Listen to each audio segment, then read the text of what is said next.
Hello and welcome back to another edition of the Oregonians Official Visit podcast, where we talk about all things Oregon Ducks football. And I'm Andrew Greif alongside Tyson Alger. We cover the team for the Oregonian and OregonLive.com, and football is actually back.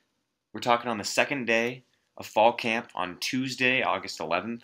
From the lovely Courtyard Marriott just outside of Eugene in Springfield, room 246. Our adopted home for a little bit. This is an exciting time.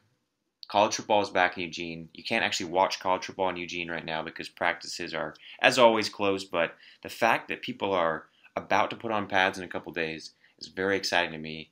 I'm very glad that we can actually talk about real football instead of just summer workouts. Yeah, no kidding. I don't know about you, but I was starting to get kind of tired of doing the month-long preview stuff of position battles. And all that stuff is things that we will get into in fall camp, but then we actually have real things to write on instead of just going off of spring stuff. Yeah. So if fans, they don't get to go to media day like we did on Monday. So basically what happens is at 10 a.m. you meet with the compliance director and they talk to you about how not to make all the ways we can get the kids in trouble. Yeah, make them ineligible. Don't pay for meals, journalists. That's a bad thing if you're taking a student athlete out to lunch.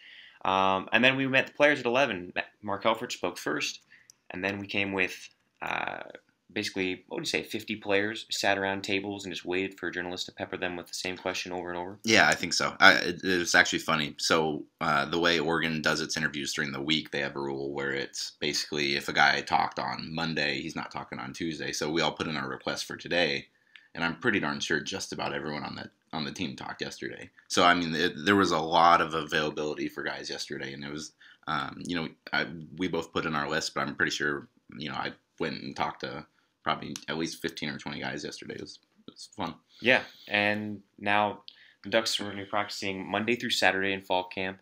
Obviously, this is all leading up to the September 5th season opener against Eastern Washington. We wrote a lot yesterday, Monday. You can read all that stuff on OregonLive.com/Ducks or in the Oregonian. But things we didn't necessarily write about, we wanted to share those because this podcast is going to go up early in the week. We thought we should at least kind of give some background, a fuller picture of everything. And I think one of the nuggets I came away with was about the offensive line. Mm-hmm. And I was a little surprised that Matt Haggerty from Notre Dame was not taking first-team reps with the centers. He was the graduate transfer from the Irish, started 11 games last year there. Expected to be, I guess, the favorite still to play center. Yeah. Replace Ronas Karasu, but it was Doug Brenner who took first-team reps there. That's what Steve Greatwood told me after practice. And, of course, it's the first day of practice. Yeah. Everything's fluid, but maybe that's a good sign that the center will be a little up for grabs. Like, competition is a good thing. Yeah. No, that absolutely doesn't surprise me that they haven't just straight up given it to a guy who transfers over. That's not really the way Oregon likes to promote how they practice and stuff. They like that competition, especially, when you got a guy like Brenner who could conceivably, fill in there. Granted, we haven't seen him do it, but it sounds like he's competent at the position. And before we get any deeper into this, we got to talk about the beard. I was actually going to bring that up too. Okay. Doug Brenner looks like he... which Rocky movie was it where he goes and works out in the cabin for like 3 months before fighting the Russian? I think it was like maybe 4. Anyways, it looks like Doug Brenner lived in a cave for the last 4 months, and just a absolutely phenomenal beard in size and coiffness. It kind of matches the zaniness of his hair too. It just really well done, Doug. It's kind of like one just piece of hair. Yeah. From the chin to the top of his head. It's just about the same length. Same color, same wispiness. It's pretty hilarious. Yeah. So, he's my center. How do you... I guess it would keep a guy from grabbing at it maybe on the pile. Maybe not. Or maybe it's more incentive to grab it. I think it would be a lot easier to grab. I think we should switch topics. Okay. Yeah. Well, so the O-line, that was one thing. And I guess it should be mentioned that Tyler Johnstone left practice yesterday, looked like he had an injury scare. We don't know the severity of that injury, but that's not a good sign in general because Tyler Johnstone is a really key member of the offensive line. He seemed to... he didn't deny last night that he was hurt, but he kind of seemed to at least throw some... shade on the fact that it was serious by any means. He had some tweet that basically said, camp was great today, looking forward to another day to get better or something like that. So, Yeah. I mean, that doesn't sound like he's going to miss any significant time by any means. And that's a great thing if true for Oregon because they've been through enough offensive line attrition. Anyway, what did you pick up yesterday that was worth sharing?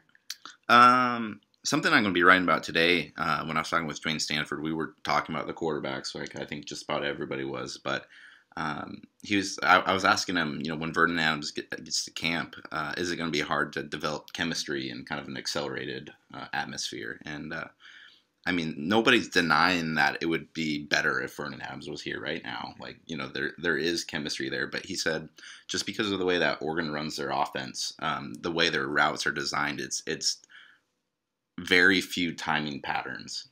So there's hardly anything where as soon as he makes this cut, the ball's coming sort of thing. Kind of like those repetitions that, you just develop with the quarterback and they kind of know where you're going to be. So a lot of their stuff is more, all right, the quarterback sees you're open, they make the throw, and then they hit them sort of thing. So I think that was interesting. I hadn't really heard that from them before. And I asked Scott Frost about that as well, offensive coordinator, and he agreed with it, but he's also like, I'm pretty sure I've seen Jeff Locke take 2,000 snaps with these guys as well. So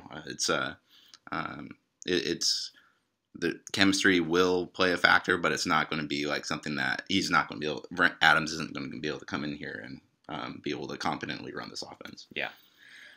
We wrote a lot about quarterbacks yesterday. Jason Quick, our columnist, wrote a column about will he be able to mesh with Oregon's kind of pretty strong internal culture. But we didn't really write about what Helfrich said in the press conference about this timetable for announcing a quarterback. And he said that we didn't write about it mostly because there weren't really any answers. But one thing he did say was that in a perfect world, he would name a starter about, the Monday before a game in fall camp. You want your guy ideally to prove himself before the first game starts. That way it doesn't linger. Well, in that way you have that first full game week to prepare for Eastern Washington as well.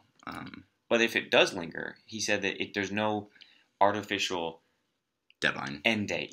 To where he wanted to, let's say, he had to have in his mind the quarterback chosen by Georgia State. Not the case. He could let it go on until a victor kind of naturally presents itself. The sense I've always gotten all summer is that if you impose some artificial end to a competition, guys will smell it, they'll know it, and they start to trust you a little less. So that was, that's either means that this thing could be over in 2 weeks or it could be indefinite, which is going to be fascinating either way. Yeah. One other note that kind of came out of yesterday, which I wouldn't say is a huge surprise, but Charles Nelson is listed as a wide receiver. He, of course, played that position last year. He was a kick returner. He was a running back at times. But during the spring, he practiced primarily with the cornerbacks. And I know John Neal, Oregon's defensive backs coach, really wanted him. But from the sound of it yesterday, they kind of deemed that he's too valuable on offense to take him away full-time from that. I wouldn't be surprised to still see him do some defensive things. But what my thought process with that is it means that I think Oregon's pretty confident in the abilities of some of the defensive backs they have coming in here. If they can totally shift Nelson away from that and kind of just use him as a almost like a rover between both sides sort of thing. And everything Helfrich said, he said to at least a couple people at Pac-12 Media Days, he told me that there was going to be an expectation that Nelson would be a three-way player, that he'd have some kind of role, special teams, offense, and defense. And then he told USA Today Sports that it wouldn't be smart to keep him out of both sides of the ball because he is so talented and there is such kind of unproven depth in the secondary. But the fact that he starts out at receiver is kind of an implicit endorsement that maybe Ugo Amadi, Arion Springs, Chris Cisse, Juwan Williams, and the safety Tyree Robinson, Reggie Daniels, maybe those guys have the kind of wherewithal that you don't really see when you look at just a depth chart and see freshman, sophomore, freshman, So we'll see about that. What else was there out of yesterday? I'm trying to think. Thrilling radio. There was some really good Hawaiian food on the buffet spread. That was nice. I was talking with Canton Kamatule, and he really appreciated that. As a native Hawaiian should. I sat and talked with him for about 10 minutes, and I mean, you know he's a big guy. Like, I mean, you can look at the stat sheet and see that. But you're sitting down talking to this guy, and he's, 18 years old? Mm-hmm. And shook his hand, and I swear, and I don't have huge hands as it is, but Your hand just disappeared. I swear his hand was probably 3 times the size of mine. And, he carries himself really well. He's a huge freaking dude. And I was talking to a couple other guys, and they're like, look out for this guy this year. And if not this year, he's going to be like one of the best players next year, sort of thing. He's just, he looks way more developed than your typical freshman does. Yeah. I don't know if he can actually play football. We haven't seen that, but yeah, he's got the build for it. And that's kind of similar to what I had spoken with Rodney Prevost, the outside linebacker, about. He knows the defense pretty well. This is his 3rd season, and I just asked, are you excited to see anyone kind of when the lights go on in fall camp to see if they'll put up or shut up? And he said Ugo Amadi, the true freshman cornerback. He thinks he's going to be really good. And he was quick to say, and Arion Springs too. Like, there's nothing against Arion, but I think there's something about Amadi that people are really confident in. And again, like the notion of starter in Oregon on the defense especially is pretty overrated. Like people will play a lot. They'll be rotated through they'll have at least 22 guys on defense, probably 24, 25, 28. But maybe Amadi gets the front runner job to start there. Who knows? Well, I haven't spoken with John Neal yet, the secondary coach. Who are you talking with today? Today I'm talking with Matt Lubick, wide receivers coach, and Tom Osborne, the tight ends and special teams coach. I have a couple storylines I don't really want to divulge right now, but I like talking to those guys because they're very detail-oriented. I don't know how much readers or fans or listeners quite get that because we're around them pretty often, but those 2 guys in particular are really technicians in terms of strategy, and like Lubick will talk to you for 15 minutes about hand placement on blocks, which is awesome. Both fascinating and also very, very in the weeds. Yeah. But I'm interested to kind of meet with them again and chat with them. Okay. Don Pelham, one thing about him, defensive coordinator, I asked him yesterday, when you start the first week of fall camp and you don't have pads on, don't even have shoulder pads on at this point, like how do you gauge success when you're just kind of installing and you have 25 freshmen running around who really don't know what they're doing yet? And he said that it's about kind of, they gauge it from practice to practice, where you can sense that some guys just pick it up a little quicker than the others, and eventually that little edge some guys have in terms of retaining the knowledge of what the scheme is, after 12 practices or so, or that's just me making up a number, but after a couple weeks, that turns into a big gap, and that basically tells the coaches, okay, who's ready to redshirt and who's not. Well, that's also kind of usually around the time once they start implementing stuff during practices as well. They usually go about like 2 weeks before, throwing new stuff at these guys too. So, I mean, if you have a guy who's learned that base stuff really quickly and he's picked it up, that guy's going to be a lot more able to pick up on the new things that come around, week 2, week 3 of camp as well. Yeah. I suppose we should say one more thing about Vernon Adams. Who? Yeah. He's like the long snapper. Oh. He is taking a final, apparently Thursday at 12:30 p.m. He spoke with Sports Illustrated yesterday. And so I suppose that is our kind of day to watch what happens.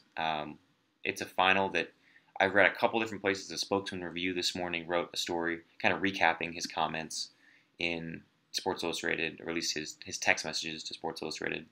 And they implied that this is the 3rd time he's been taking this test. Ooh. And, he's failed it twice before. So that's a little wrinkle that I think we'd heard a lot of smoke about all summer, that he had failed this math class a couple times, or at least a test for it. If that's indeed true, that wouldn't, I guess, be a great forecast for the 3rd try, but you never know. I will say this about Vernon Adams, he's a gamer. Yeah. And I would not, as Washington Oregon State found, he shows up when he needs to. This is like his 4th quarter comeback right here. He's someone I would not doubt in the clutch, and it's a pretty strange analogy to make it to classwork, but the Oregon Ducks sounded very confident that he'll be in camp this week. It's a 2-minute drill. He's got 99 yards to go. Let's see if he can make this drive work. It'll be fascinating to watch. To be fair to him, I failed my driver's license test. Well, no, let me rephrase that. I failed in Alaska, you can get your permit at 14. I failed the written portion of that twice, and then I aced it on the last time. So, I was a one-time failure on really? my driver's test. Oh no, I aced my driver's test, so I guess I won't actually drive down with you anymore. I have trust issues, so. It wasn't my fault. That's a long story. We're not going to get into it here. No. Let's get into that. But it's going to be a long How is season. this not your fault? It's going to be a long season. I can't wait to do some more podcasts with you. Please submit your questions today for a mailbag that we'll have up later this week in the comments, or tweet at us at Tyson Alger. I'm at Andrew Greif. Email us, write us. Doesn't matter what you do. Hit us up. We'd love to answer your questions. I'm sure there are plenty this time of year.